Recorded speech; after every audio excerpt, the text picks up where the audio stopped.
All right, well, welcome everyone. This is I don't usually use the mic, so this is a fun experience for me. Thank you all for attending this evening, whether you are online or you are here in person. Particularly our esteemed panelists. This event is part of our 2022 One Book, One Wallingford celebration. This year, as a community, we are celebrating by reading Transcendent Kingdom by Yad Gyasi. The main character of this book, named Gifty, has a complex relationship with both faith and science, and looks to both at different times in her life in order to reckon with the adversity and tragedies she experiences. Of course, I have to do a little plug. The author will be visiting us here in Wallingford on Monday, April 4th at Choate's Paul Mellon Art Center. Tickets are free and available upstairs if you just visit the second floor information desk. And of course, we're selling books. So I would like to introduce our panel. We have Rabbi Bruce Alpert from Beth Israel Synagogue here in Wallingford, Father Matt Collins from Most Holy Trinity Church, also in Wallingford, Lynne Ford, who is Ministerial Intern at Mattatuck Unitarian Universalist Society, and Reverend Aaron Rathbun, who's the Director of Spiritual Life at Choate Rosemary Hall. Thank you all for being here tonight. Thank you. So let's jump right into this very light topic. And I see this panel going as, you know, we can go down the line or you can jump in and you know, discuss with each other. Let's keep it fun and casual. And I'm going to start right off with, what do you see as the relationship between your faith and science? Who wants to go first? I have a tendency to go first for some reason. So I had been married to a physicist. My daughter is a chemistry teacher, so I am familiar with how the left brain works. But my relationship with faith and science is rooted in process theology. I believe that whatever happens in the past or has happened in the past dictates what happens now. And our choices that we make now dictate, of course, what happens in the future.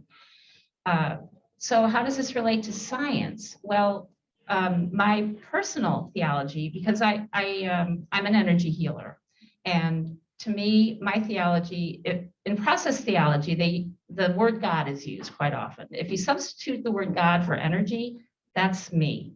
I believe that the energy of the universe is constantly moving, and we are all energy transmitters and receivers. And so science is capable of measuring that. And there are physicists in the field of quantum mechanics that say that they have experienced God. So our frequency is determined by how much love we feel and how much love we give. The more love we give, the more it comes back to us. And therein lies the power of love. And so quantum physics really has made wonderful developments in that area. So.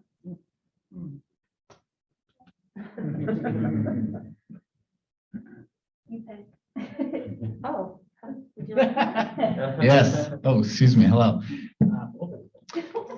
Sorry, my glasses sometimes with the mask, but yes. So the relationship between faith and science. Two answers came to mind when I was thinking about this question: a theological and a philosophical or methodological. Theologically, so I belong to the Christian tradition, specifically the Protestant tradition, because Father Matt is also in the Christian tradition. But thinking about faith and science, in the Christian tradition, God is the author of all creation. And scientific investigation is studying God's creation and learning more about God's world and the cosmos that God has created. And so science is one tool in the toolbox that we can learn and discover more. Theologians will use the term general revelation even, above and beyond the particular and special revelation through scriptures or Jesus, for example, in the Christian tradition. And so science is a way of studying and learning more about God's creation. And then, of course, like Leah implied at the beginning, it's a big conversation, faith and science, because sometimes these are pitted against one another, right? As if these are competing or against one another. But and to get to the second answer that came to mind is thinking about science as one tool in the toolbox as we learn about the world and meaning and so on. That science, we have wonderful disciplines, biology, physics, chemistry, and so on. But there's a difference between physics and metaphysics, which is what faith is drawing our attention to, that which is beyond physics. And an example I give my students in the classroom is if someone were to say, can you smell the color 7?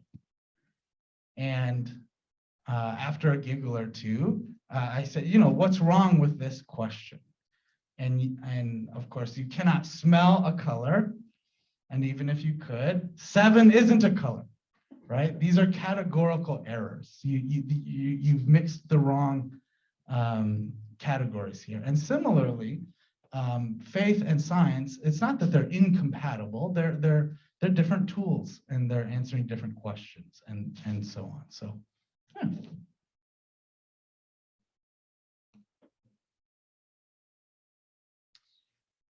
How I would like to describe it is that, in my own opinion, and in my own faith, science helps to prove faith, while faith validates science, meaning that science helps us to understand better the true meanings of faith, helps us to understand the true meaning of creation, where it has come from, and to help us to understand that God is not just this all-powerful and supreme being, but he is the source of all creation, the source of all being. For he himself is the divine being, the triune God, one divine being within 3 divine persons. And faith validates science because in order to believe that God has created the world, we have to believe in that. Science is this thing that we have created and established to help study even further the true meaning of what creation is, of what the beauty of our own bodies are, of what nature is. And so that's why science proves faith, because science can help us to understand better the true meaning of where everything has come from. And faith helps to validate science because it helps us to understand even better where it has all come from, God himself, who created everything out of love. And that's what we are all here for. We're all created out of love in order to have a relationship with the one being who has created us and who is the source of our own life.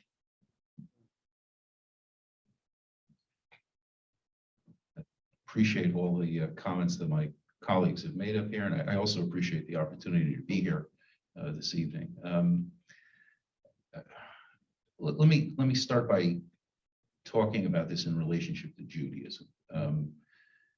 Judaism is something that I don't think a lot of people understand. I don't think a lot of people who are outside of faith understand, and I don't think, frankly, a lot of Jews understand.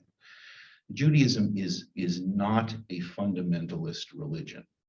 Judaism is and has always been a religion of interpretation. So what the meaning of Scripture is has been subject of interpretation for 2,000 years of rabbinic writings and thinking. And about 1,000 years ago, famous Rabbi Moshe ben Maimon, known as Maimonides, who was, in addition to being a rabbi, was also a physician. He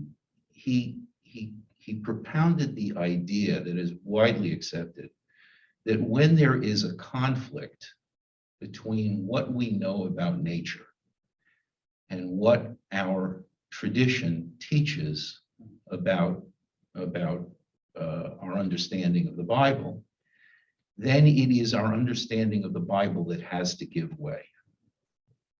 And it is, and that view is possible because it's an interpretive tradition. And if there's an interpretive tradition that's in play, then if you find that an interpretation is wrong, you adjust the interpretation onto another interpretation. And so in a sense, if we're talking about this question, religion and science, in the sense of conflict between the two, there really isn't a conflict between religion and science and Judaism, because Judaism will give way to scientific understanding when those two seem to come in conflict. That's one way of looking at it. I want to, though, ask a little more, think about it a little more broadly, and that is, I think that there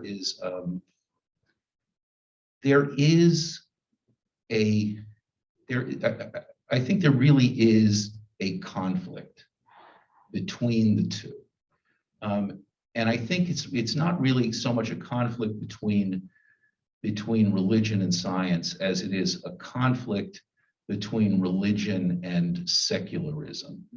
And science often becomes the mouthpiece for that in various ways. One of the things that Steven Weinberg, who is a Nobel Prize winning physician, wrote a book about creation called The First 3 Minutes. But he wrote that the more we learn about the universe, the more it appears to be pointless. And that really is a profound statement about where a scientific secular thinking can take you. And I think that the religious view is, at its most fundamental, very opposed to that, the notion of pointlessness of the universe.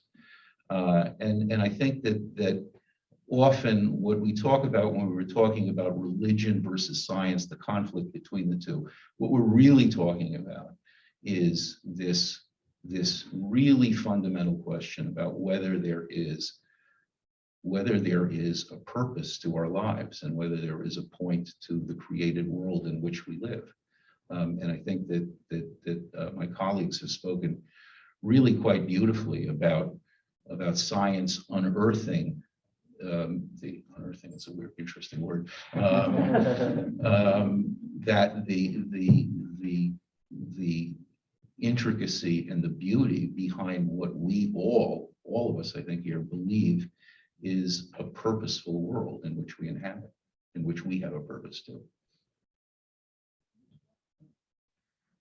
Well, that segues nicely into my next question, which is, in as brief as you can say, like, how does your faith answer the big questions? Where we come from, why are we here, what is our purpose, what comes after death? Do any of you want to speak to that? Like,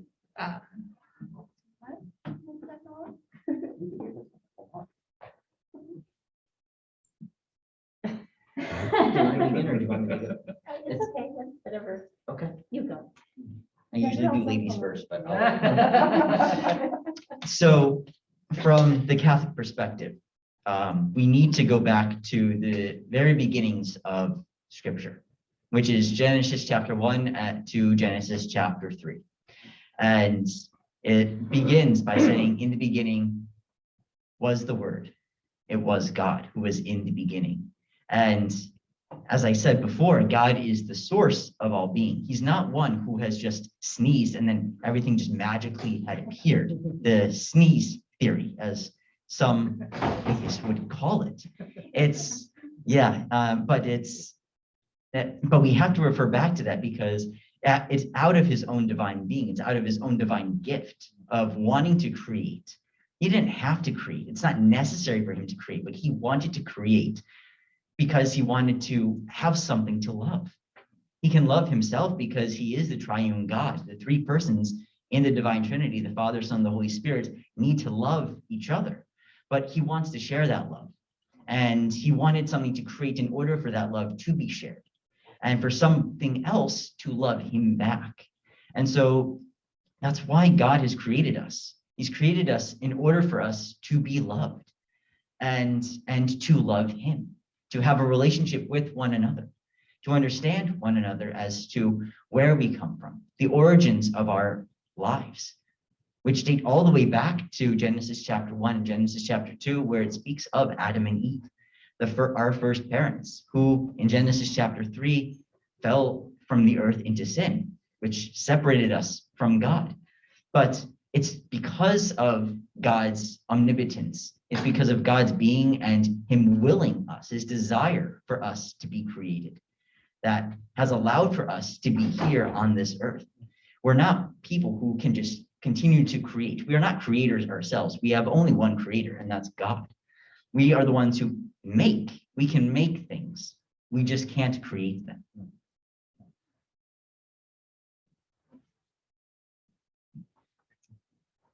So in Unitarian Universalism, we are not credo-based. We are covenant-based. We have 7, working on the eight principles that guide how we relate to each other and how we bring our beliefs out into the world. And so not having a specific faith, because in my internship site and in my home congregation, there are Buddhists, there are Jewish, there are humanists, there are atheists. And so we each of us come to church, each with our own unique perceptions of God or no God, of spirituality. But personally, my theology, again, comes down to energy, that energy carries information. And when we die, we turn back into energy, because energy is never destroyed. So why do I think I live on this earth? I think all of us have a divine purpose to fulfill. And the closer we can align our will to divine will, the more we can discern what that purpose is, and the greater our chances of reaching our highest potential. And being that some of us have more trouble with that than others, the more we can work on ourselves, heal ourselves, the more light we can bring out into the world. And we are here to expand the universe, to expand God, to expand spirit of life, whatever term you want to use. Our experiences expand the greater good. So.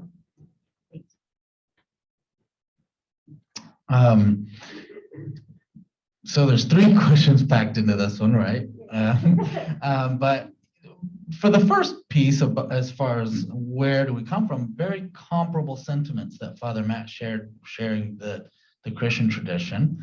And of course, we share scriptures with Rabbi Alpert, with Genesis being referenced there, and that picture of creation and being created in the image of God, the Imago Dei.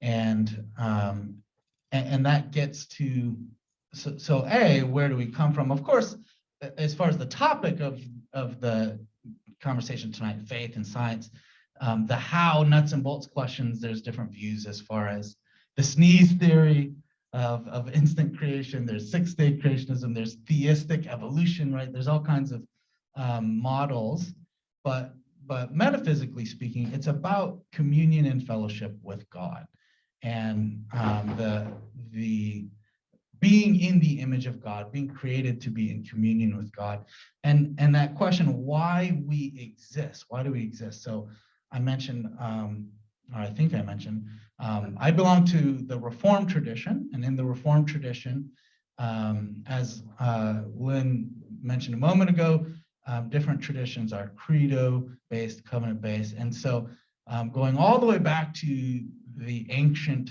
church, Christianity, there's the creeds, the Apostles' Creed, the Nicene Creed, these different statements of faith that Christians believe. But then moving through history, there's also different communities of faith that came up with catechisms and confessions of faith.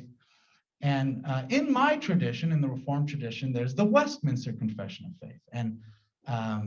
And the Westminster Catechism was a tool, it's a Q&A document to talk about theological questions, and it's meant for instruction. But right out of the gate, the very first question it asks is this question about why we exist. And the language it uses is, what is the chief end of man? What is, and that end language being telos, purpose. What is the purpose of life? It brings back those, I work with teenagers at a school, so thinking about a summer night, looking up at the stars, what is the meaning of life? Why do we exist? And the answer that this catechism gives is the chief end is, the meaning of life is to glorify God and to enjoy him forever. And it's this beautiful picture of communion and fellowship with God. But then it also captures, I love that the authors put this language of enjoy God, that fellowship and communion with the Creator is joy. It's life. It is the wellspring of life to be in communion with God. And then finally, the third part of the question, what comes after death? This is, of course, also an interesting question, and of course, across traditions, even within the Christian tradition, you'll have varying beliefs. A lot of what has been received, at least in the Christian tradition in the West, comes from Dante's Inferno and some of these depictions in the Renaissance and medieval eras and so on. And Christian theologians have had different thoughts about what this looks like. What the scriptures speak about is everlasting life and everlasting death. And a lot of this is packaged in, biblically speaking, what's called apocalyptic language, which is an ancient genre of literature. And in the Roman Empire, apocalyptic literature and in the Jewish traditions, there was a long tradition of apocalyptic literature. And there's ways of interpreting and understanding it. But nevertheless, the Bible uses metaphor, it uses imagery to speak about these things. But at the end of the day, the belief in everlasting life, in fellowship and communion with God, and everlasting death when we turn away from God, when we separate ourselves from God. And so that might be the long and short of it, you might say.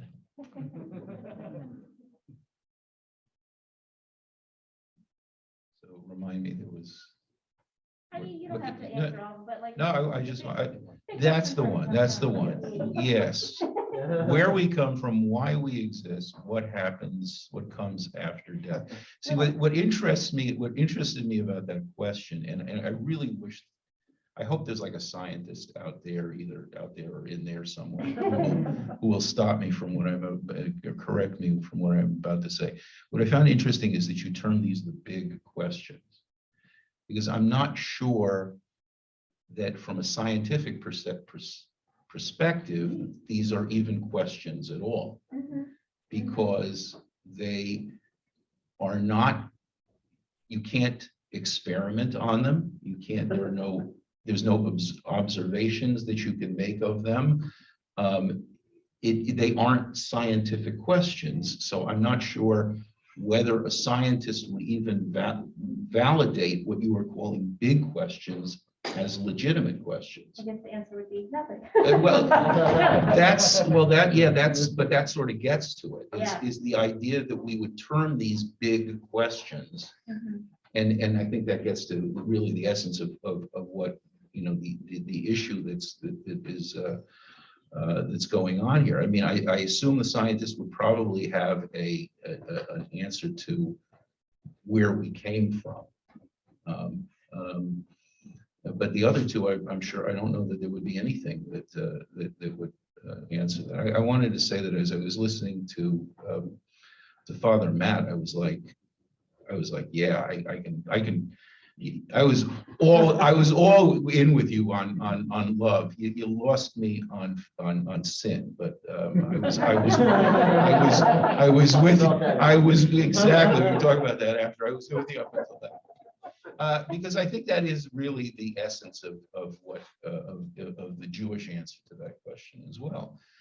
In Judaism, we think that there were two great moments in history. One is creation, and the other is is God bringing the Israelite people out of Egypt. And in that moment, when God brought the Israelites out of Egypt, they became bound to God as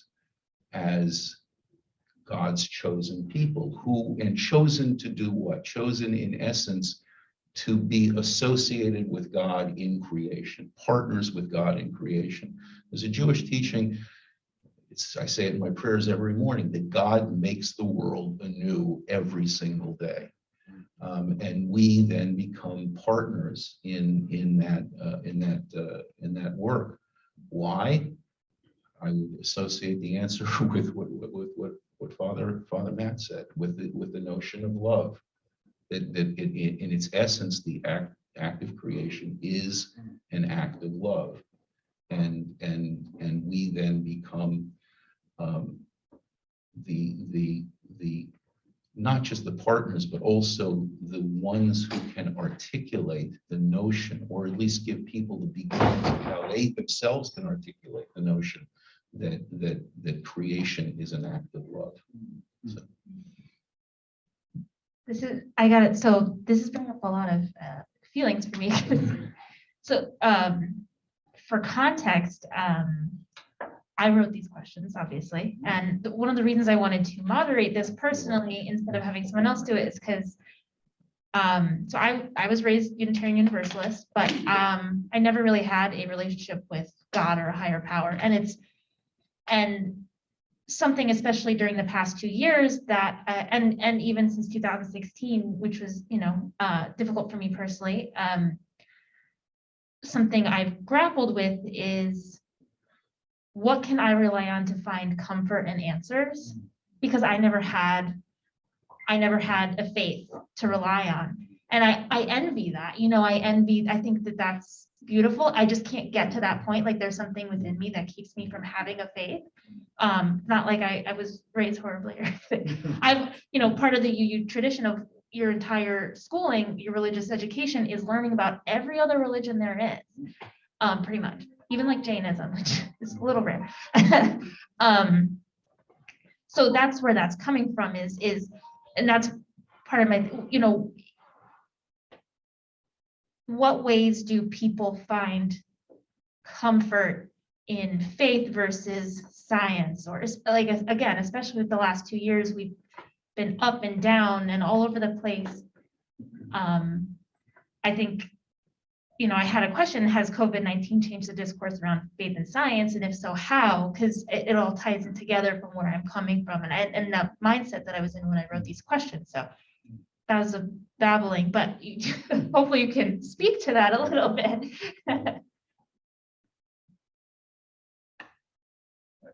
Go for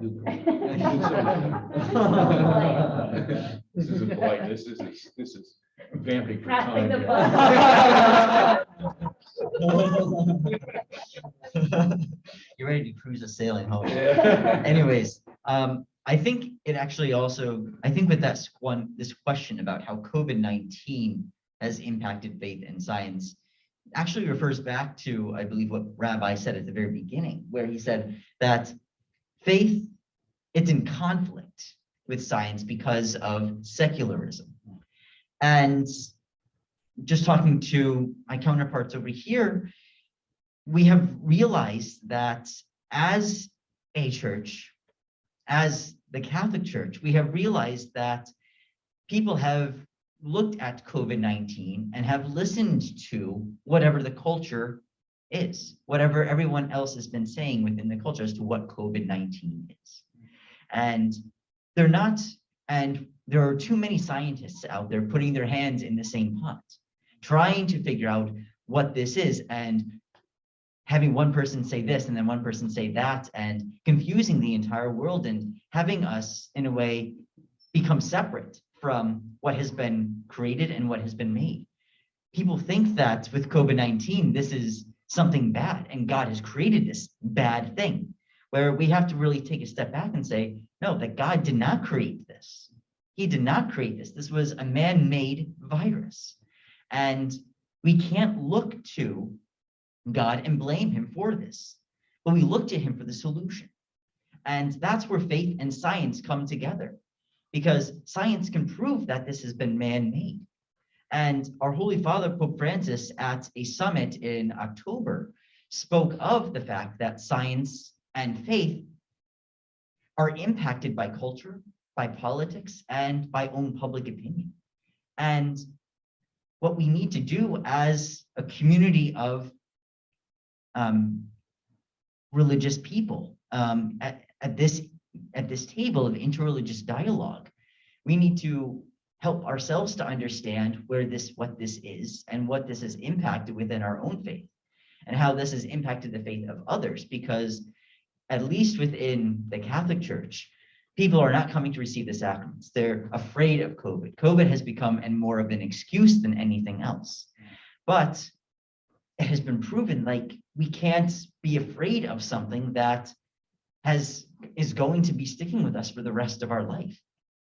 We have to trust in what science has been proving, what real science has proved, not what public opinion has proved, not what politicians have proved, not what the culture has proved, but what real science has proved. That's why I said at the very beginning that science helps to prove faith, and faith validates science.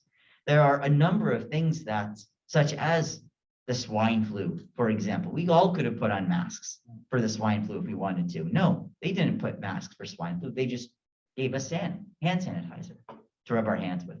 Again, that's science at work, saying that this is something that it's not going to go away, and it's going to stay around. But you have to just continue to live and to continue to be your own human self, because we can't change who we are. We can't change our own biological nature. It's what God has created for us. And going to what you were saying at the very beginning of how you've had a hard time with religion in the past, it goes a lot. I want to say that if you look at your husband, or you look at a dear friend, or you look at your parents, what do you see in their own eyes? Do you see someone who has just gave birth to you, or someone who has just shaken your hand, or someone who has just kissed you and have no meaning to it? There's meaning to the fact that we live in community. There's meaning to the fact that you can go home and stare at somebody in the eye and say, I love you. There is that essence of love. And I know I'm probably going to banter the meaning of love after all of this, but that's what it all entails. Like, how is our relationship going with each other? And how does that relationship, in a way, imitate that of our relationship with God? Because God has been the one that has put that individual in your life. God has brought you both together in union with love. I know I'm backtracking a little bit from COVID-19, but just maybe helping you find an answer to it. But it's about that relationship. It's about that encounter with another person. And it's a person that we can't see in our own life, but it's a person that we have to believe in.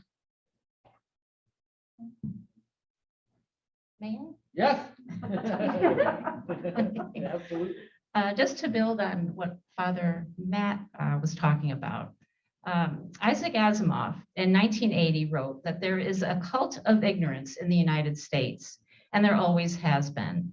The strain of anti-intellectualism has been a constant threat winding its way through our political and cultural life, nurtured by the false notion that democracy means that my ignorance is just as good as your knowledge.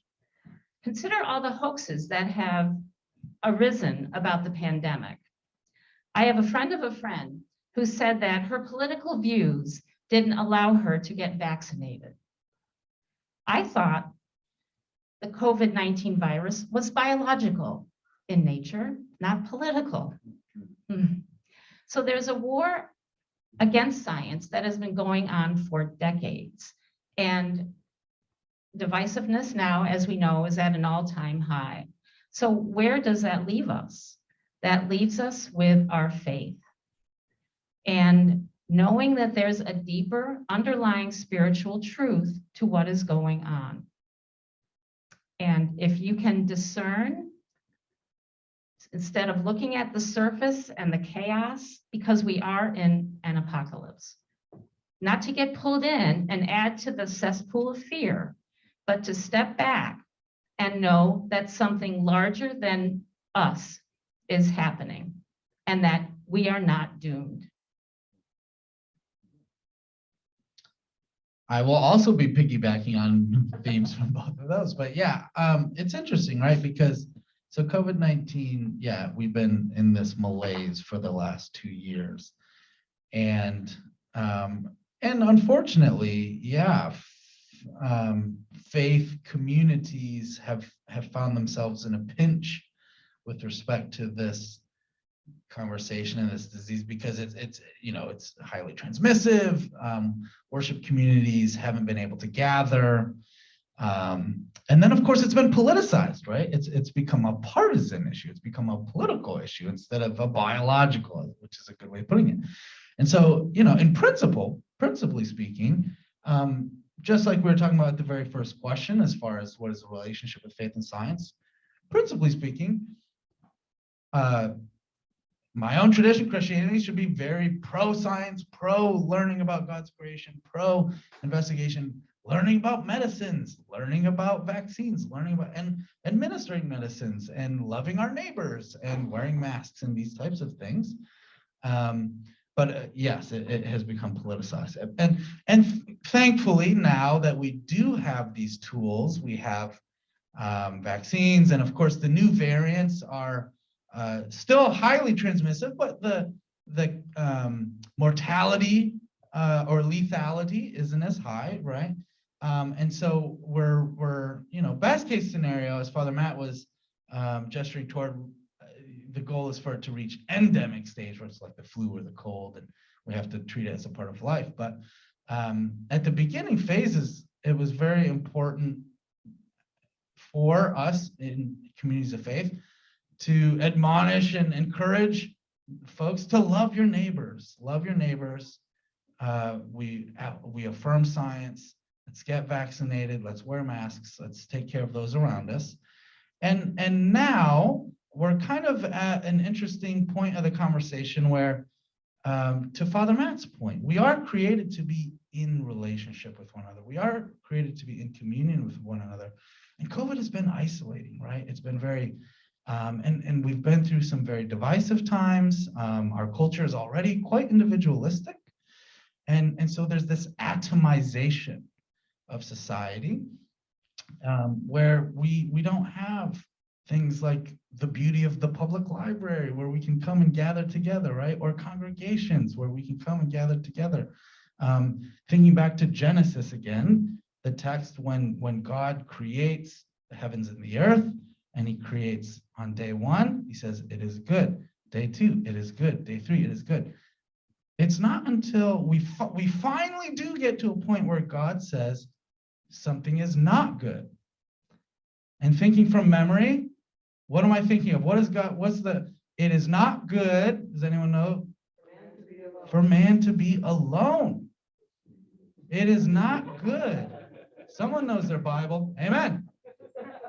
It is not good that man should be alone.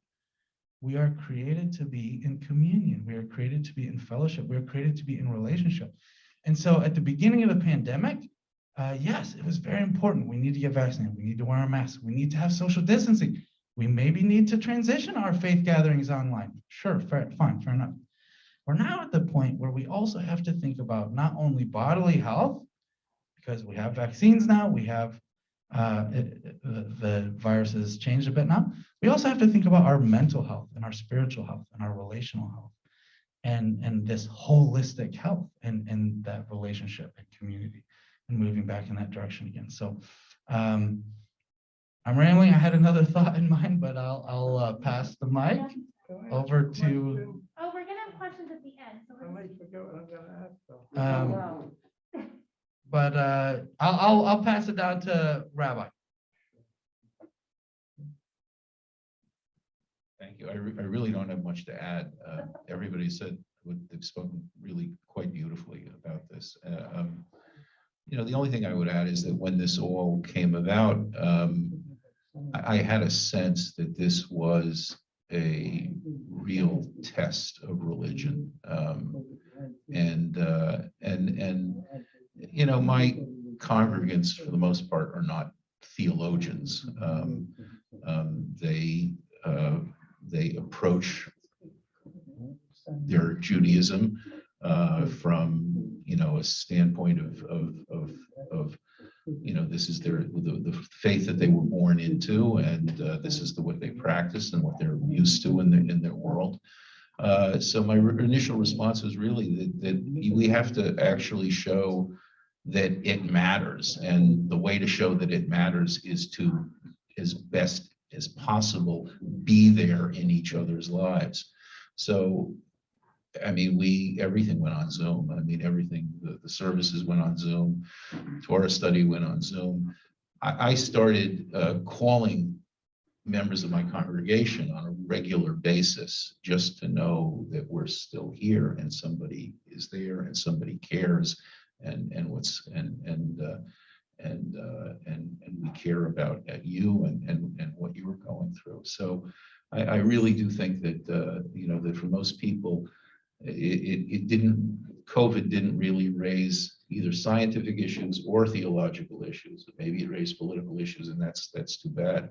But it did raise the issue of, am I here alone, or or there are other people out there who care about me? And I think that's what we tried to do in our community, and I think that's what a lot of faith communities did. To the mental and spiritual health of their congregants. you guys thought so much about your answers. I love it.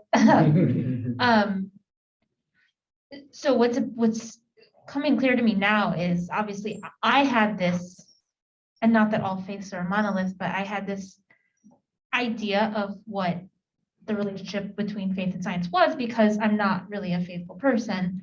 And here you guys are schooling me hardcore, and I'm learning so much, and it's fascinating, and it's just so interesting because the perspective that you're bringing is completely different than obviously the narrative that we've all been getting, especially those of us who are not involved in the faith. So I think that's really fascinating, and how you guys I had the impression of how this would go, and I was completely wrong, which is great. I love that. In the best way. You guys have all been so wonderful, and we will have time for audience questions. I just have one more, and it's more of like a general one. So how can we be better at listening to, understanding, respecting each other's beliefs? You guys are doing an amazing job of it already, but how, and obviously this relates to faith, but it could, relate to politics and all that fun stuff that we're dealing with right now. I don't know, how do you guys want to speak to that? Lynn's up, look at her, she's ready to go. Yeah, we're ready.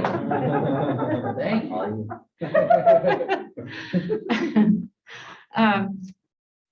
So I have a sister who's an anti-vaxxer, and I don't talk to her very much, and especially not about that. However, what I've come to know, what I've learned is that talking to someone who has a different belief system than I do is an exercise in having an open heart And I have found that if you ask questions, just ask questions. I used to, the old me, would try to give them the facts. If you just gave them the facts, they would learn and they would change their minds. No. And they could be brilliant, but they have what is called confirmation bias. You're only going to listen to facts or to opinions that reinforce what you already believe. And once you have a belief, I don't know about you, but once I have a belief, it's hard to get me to change my belief, right?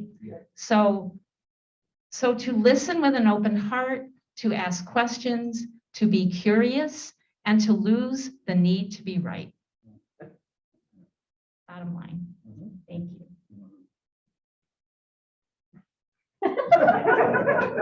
I defer to the prepared remarks. I'm going to say that, but I think to answer this question, how can we be better at listening to, understanding, respecting each other's beliefs? I think a lot of it has to deal with actually coming together, and something that I really noticed was when faiths do come together like tonight and have this type of dialogue, there are things common and things that are uncommon within faith traditions. And we are up here tonight respecting each other's beliefs. And going back to what you said, it's hard to change someone's beliefs. But if it's with science, you can easily change someone's mind with science. It's easy as that. But when it comes to something that somebody believes in, it's an attack on the heart. It's not just an attack on the individual person, but it's an attack on the heart where we become more guarded by. And a lot of it is just helping us to understand who we are talking to. What is their weaknesses? What are their strengths? And how do we not attack, but how do we invite? Investing and inviting those people into our religious beliefs, into our lives, and helping us to understand what each of us believes. One of the books that I read, one of my textbooks back in college seminary, was How to Be a Perfect Stranger, where it was a book that discussed over 100 different religions in the world. And it talked about utilitarianism. It talked about Judaism. It talked about Protestantism and all of the different branches of each of those. It talked about Catholicism, Christianity, whatever religion you're talking about. It's a perfect book because it describes what they do at their services, what they teach, what they firmly believe, their creeds of what they believe in. And so reading up on, and as well as interacting, having interreligious dialogue, not just ecumenical dialogue within your own Christian denomination or within your own denomination group per se, but interreligious dialogue where religions can come together and to dialogue with each other, not trying to fight out who's better and who's not, but to actually come to help us to understand what we are all here for, the truth, trying to understand the truth in life, the truth who is and what is the way, the truth, and the life of this world. And that's what we're all trying to understand and comprehend in our own intellectual minds. What is that truth?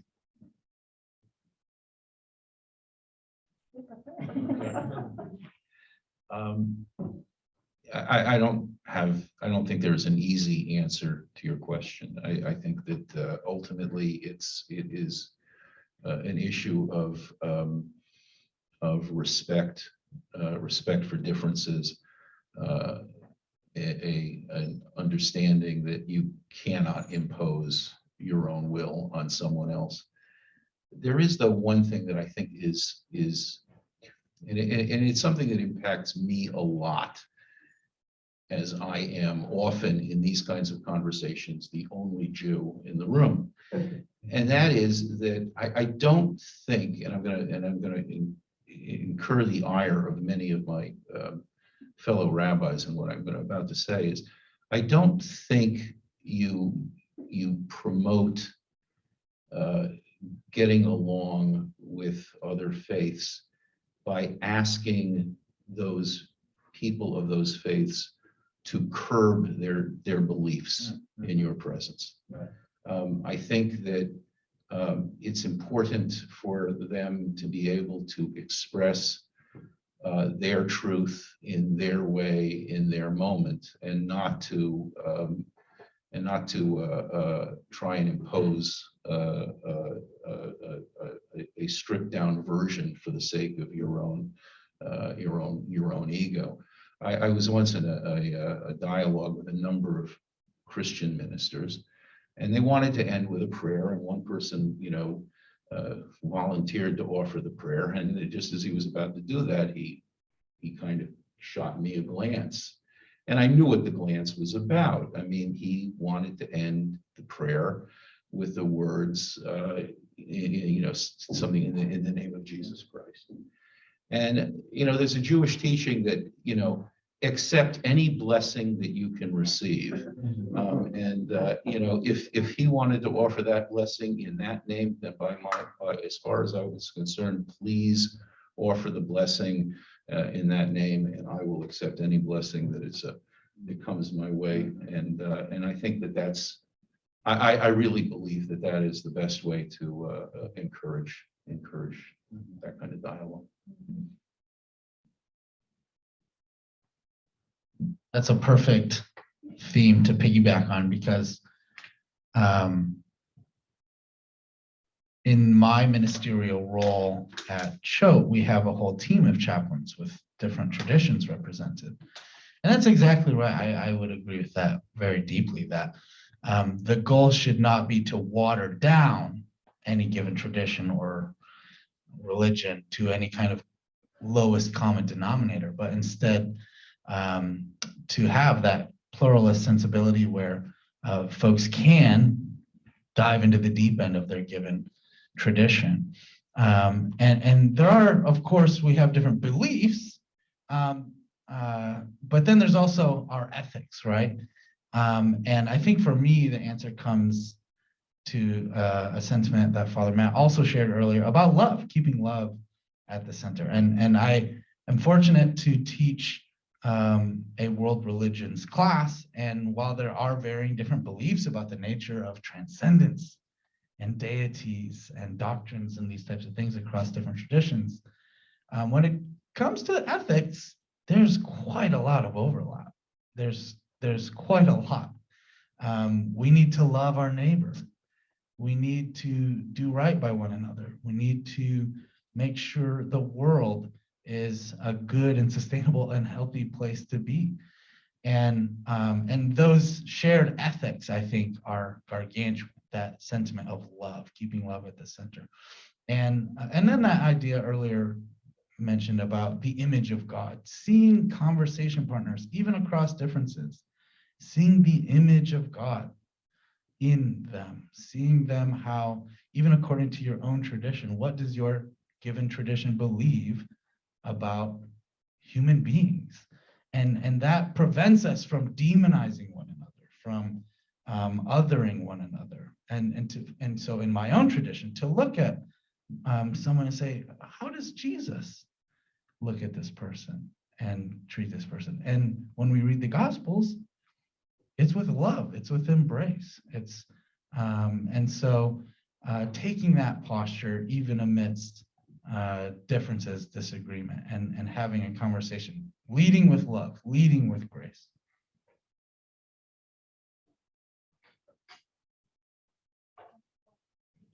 Thank you all for that. All right, so we have time for questions. If you are on Zoom, please put them in the chat and I will read them. If you're in the audience, you can just come on up and I'll give you the microphone. Come on, Judah. I know Judah's very sweet. She took someone's answer. You really do. She should get paid. So yes, one question is mine and one is someone else's. I'll start with mine because it's a big one. And it relates to the book because we are here because the impetus was from this was the book Transcendent Kingdom. And in the story, Gifty, the main character, she is essentially trying to understand like the scientific reason for suffering. because of addiction. She deals with the loss of a loved one and ultimately turns to science to understand addictions and the sufferings. Obviously, religious traditions also address ways for us to understand our suffering. And so just would like to hear how folks would say, how does your tradition address suffering?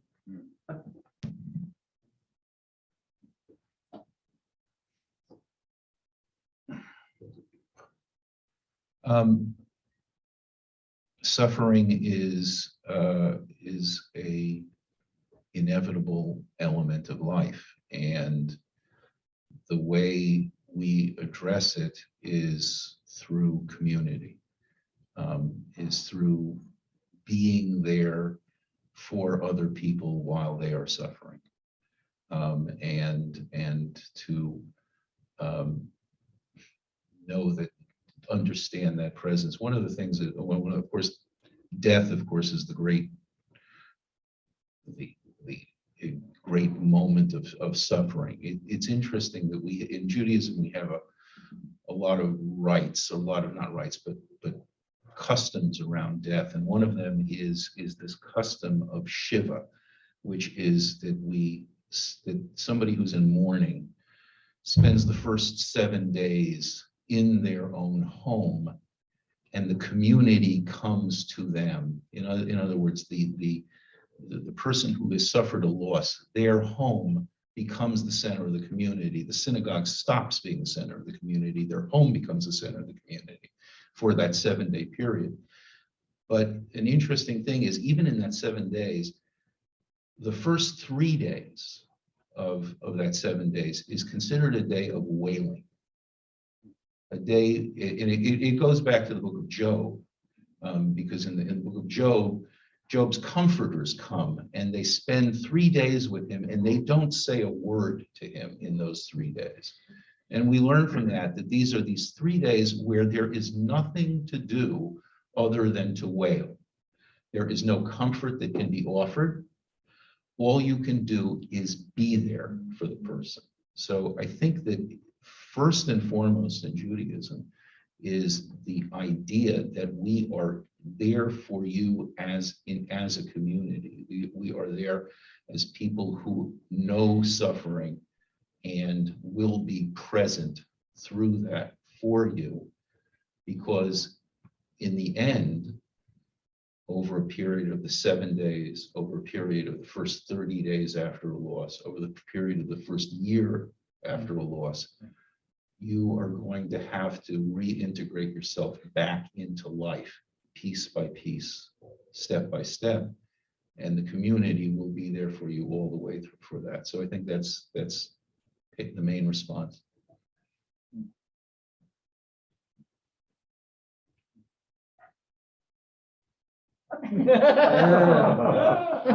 Either way.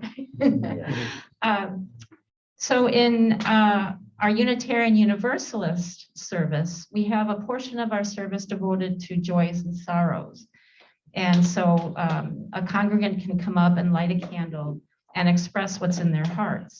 And so going to what Rabbi just said, we share our suffering and we share our joys in the UU church.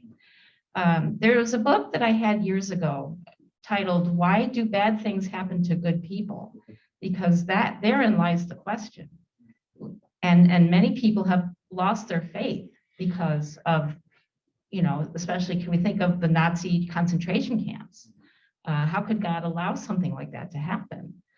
But again, I believe it's been brought up here that God didn't do that, right? We have free will.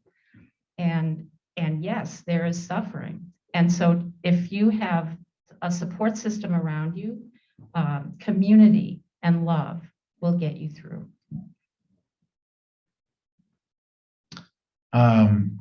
You weren't kidding. This is a big one. And truly, I had a little bit of a knot in my stomach when you brought up the problem with suffering, because this is a truly enduring, deep, very deep theological and philosophical question over centuries and millennia. And And in fact, in the world of theology, we have all these fancy words for the theology of this and that, soteriology, hamartiology, pneumatology, and so on. There's an entire subfield dedicated to this topic.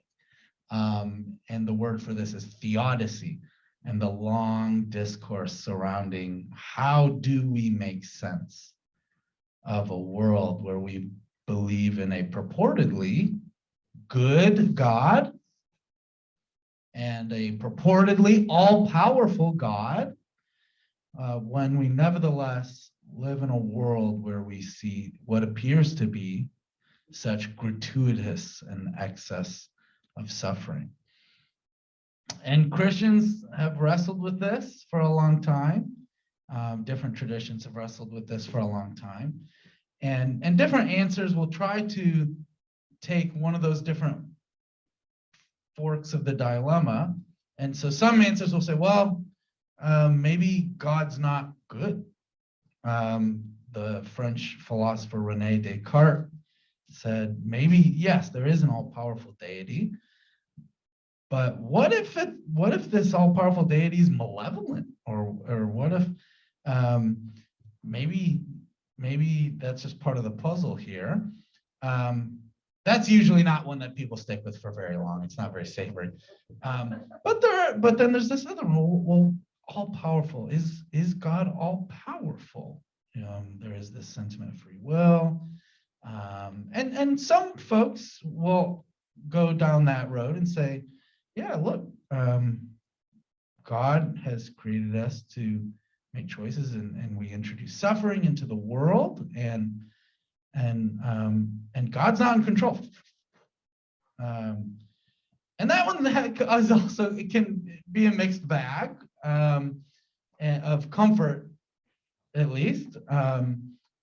And then there's the other piece of the puzzle about this gratuitous and excess suffering and evil. And I'm glad that Rabbi Alpert, his mind went straight to where my mind went, was the book of Job. And in the book of Job, here is a man where terrible calamity has met him and suffering, and he's crying out on his knees to God, why? Why is this happening? And God doesn't give a tidy answer with a bow, but he does address Job with a poem and speaks about the grandeur of creation and the beauty of the cosmos and the grand scheme of all of creation, and the sentiment and idea being, look, we inhabit this perspective here, but God inhabits another perspective here. And one example that I've given is, I'm a father, I have 4 children. It's always wild and crazy. And when I took my daughter Evangeline to the doctor, she was perhaps 2 at the time, to get her shots, just her toddler shots. And the doctor had that needle and her eyes went big. And she was squirming, she wasn't interested. And the doctor said, you're gonna have to hold her down. And I did.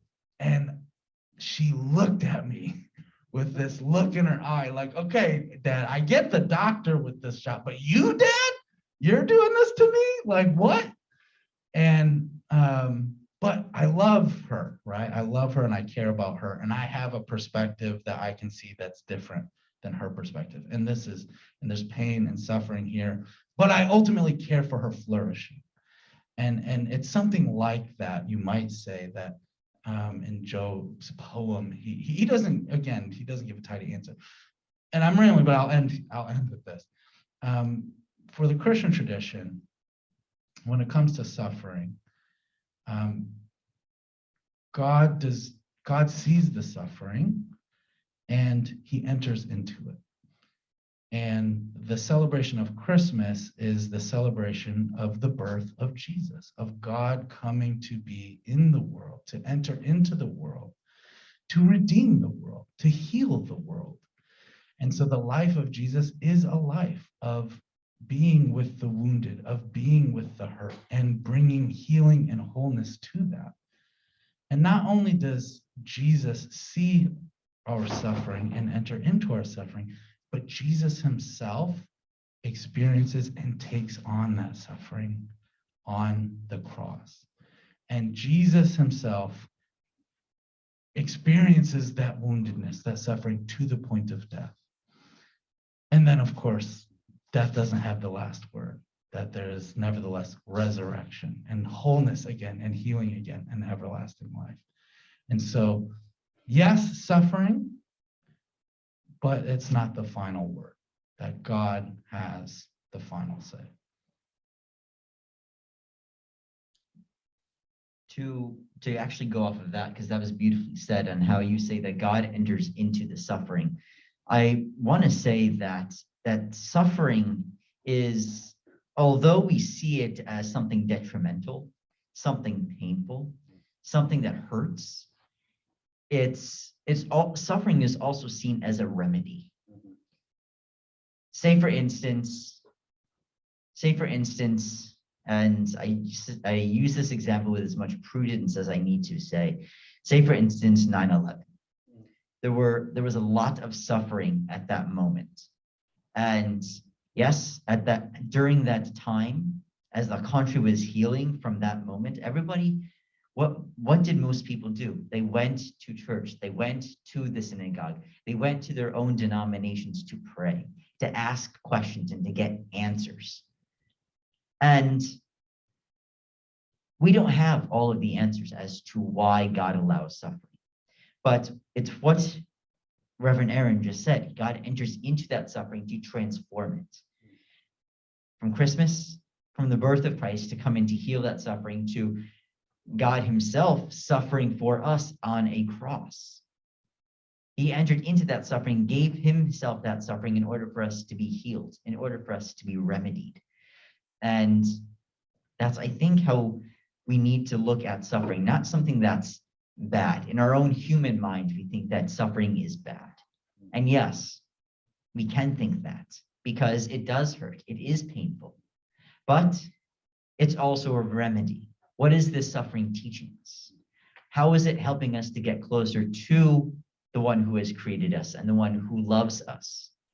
How is it helping us to get towards our end, to get towards our telos, and to ultimately prepare to see the one who suffered for us? We each will all have to go through some point of suffering in one time or another, whether it is at our own death, whether it is seeing the death of a loved one. But out of that suffering comes something even greater, comes something that's going to be much more beautiful for us to experience. I have a question about that, about the suffering. Why does God have to suffer? God is there forever and for all time. No one can measure God. God is the Holy Spirit. Why does the God have to suffer? I don't understand this, Father. Yeah. So Other people can suffer for us. So when sin entered into the world by Adam and Eve's disobedience to God, that hurt God. God was hurt by Adam and Eve's disobedience. And what God could have done, he could have just wiped out all of humanity. He could have wiped away all of his creation. But if God wiped away and destroyed all of his creation, God would be seen as something bad, someone bad. And God is not bad. God is all good. He doesn't create evil. Evil comes into the world through Adam and Eve, through the devil. And that's where we need to help ourselves to understand that God suffered in order for his own suffering to reverse our own suffering, to give us a remedy in order to heal us and to put us in right relationship with him. He wanted to show us how much sin hurt. And sin hurts him by going to the cross, by shedding his own blood. But when they had the great flood, God did punish mankind.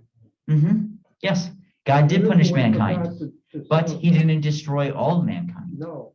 He saved Noah and his family. And because he saw that Noah was righteous, But He didn't wanted have to suffer- destroy he the didn't have to wickedness. Suffer himself then. What was that? I'm sorry? Why didn't he suffer himself instead of getting rid of mankind? He can Because- always get rid of mankind. Because Sir, we have a lot of questions, so if you would like to Oh, chat with Father no, Matt afterwards, that's fine. Yeah. Thank you. Thank Okay. I had a question in the chat. Pat asks, I think we have to start asking persons of various beliefs, are there ways that your beliefs can relate to, be an extension of, or connect to my beliefs? We need to find ways to connect people of different beliefs based on the actions that result from those beliefs. How do you see your role as a faith leader to help people of your faith to accept, include, and share those actions that, in short, behaviors and actions connect all of us that is basic to beliefs of various faiths?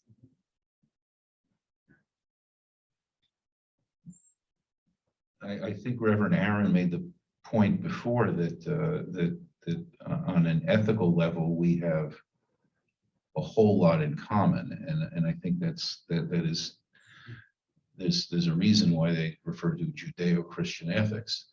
It is we differ in issues of faith.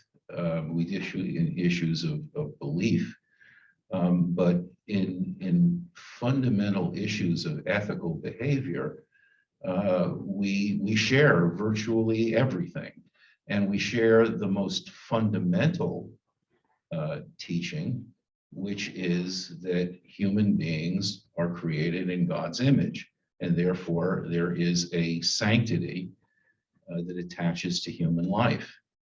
And I would suggest that if you bear that in mind, that is enough commonality for us to be able to talk to each other and to be able to communicate with each other and be able to respect our differences without having to try and impose our own views on one another. Just the ability to see that there is that person before you, whatever those beliefs, is created in the image of God, is enough, should be enough to allow us to work and communicate and be in peaceful harmony with one another.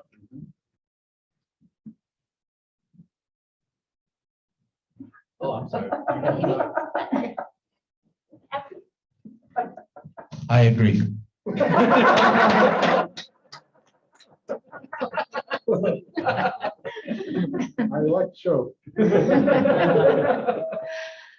evening. As a reminder, the library will I be forgot to closing do in that. 45 minutes at 9 o'clock. Thank you. It is been my experience being that in my Unitarian Universalist church, that we have people of different faiths, that there are some basic spiritual truths that are in every major religion. And bringing in Buddhism in one of my services, bringing in some Hindu chanting, that's what I love about Unitarian Universalism. So when we get together,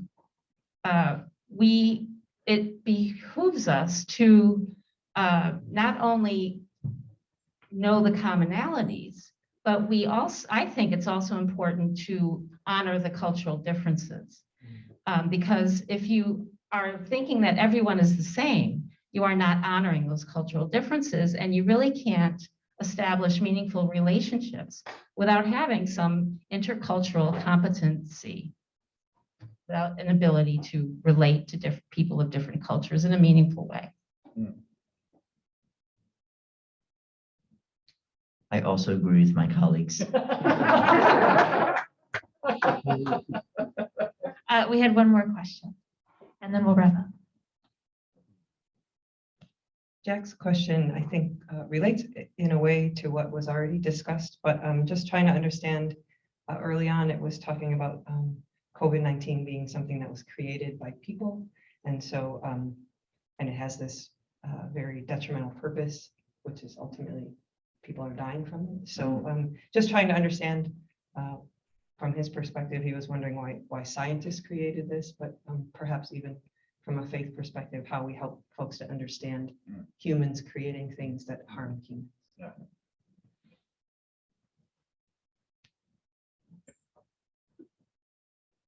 Sure, I'm happy to.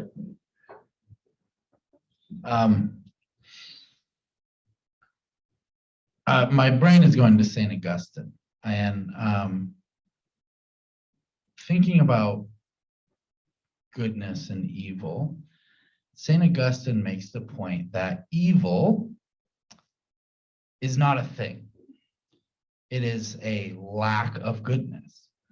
And so it's not something like Star Wars where there's the light side of the force and the dark side of the force. And it's, but instead it's something more like when you enter a room and you need to turn on the light. And what is darkness? Darkness isn't a thing, it's an absence of light. And so similarly, St. Augustine says that God is the creator, and God is the creator of all things, and all things are created good, originally. And so all of creation is good.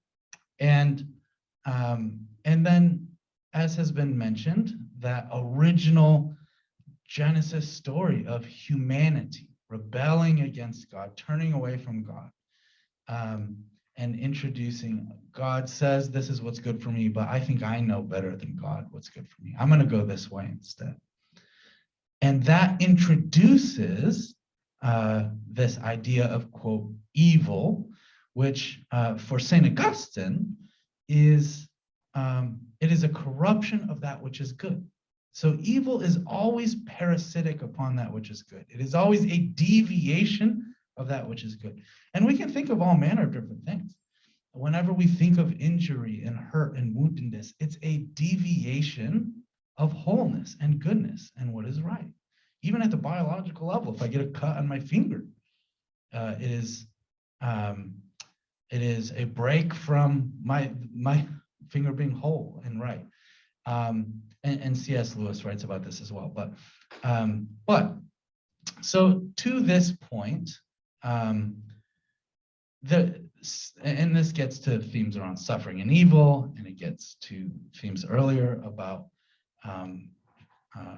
viruses and all manners of different things, but that these are not part of God's intended created order, but become introduced through sin and rebellion. And some of the theological language used to describe this phenomenon is the fall of creation and fallenness. And so death and decay and destruction get introduced as well.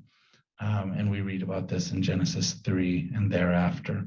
But yes, thinking about, so these things then, evil being introduced, hurt being introduced, being something that is that key word, introduced. It's that human rebellion, contrary to the goodness of how God created things to be, a distortion of how God created things to be.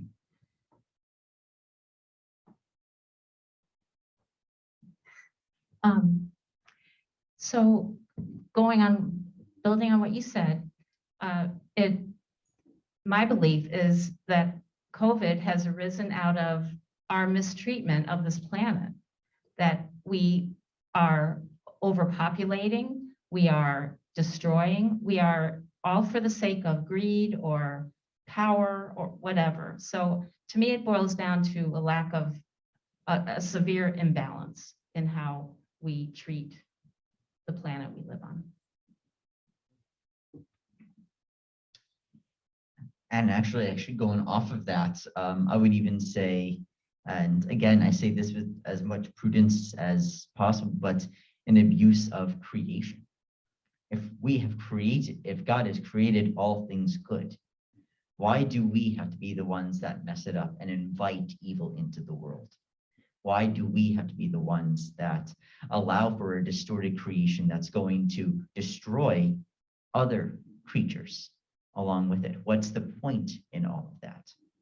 Why do we have to be against each other? Why are we at each other's throats when God has asked us and has created us to live in harmony, to live in unity, to live in communion, and to live in love with each other? And he has given us ample opportunities, and he continues to do so. But when mankind enters into the picture and distorts it, it makes it even harder for us to even see the prospects and all of those opportunities, because we become so consumed by what we have done, and we forget and neglect and become ignorant as to what God has done. Well, we are, for me, I feel like this last few minutes, we've been sort of tiptoeing around real theological divides between Christianity and Judaism, and I don't think that 4 minutes left in the discussion is a good time to delve deeply in there. I would just point out this. Jews consider themselves, the chosen people.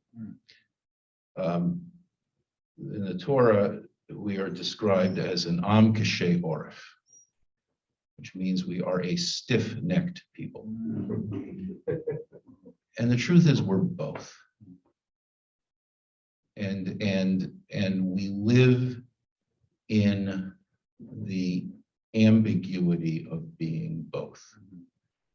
And that is where we struggle.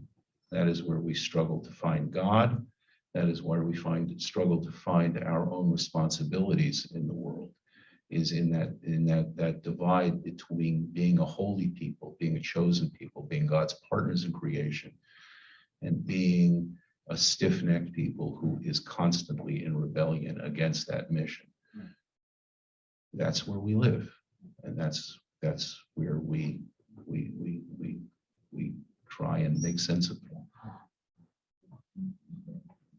Well, thank you all again. I know my eyes have been opened, and appreciate your time and coming out tonight. Yeah, just thank you. And this was really fascinating. Yeah, so I'm going to call it a night. Thank you everyone for coming out virtually and in person. And we'll see you at other One Book programs coming up. All right, everybody have a good night.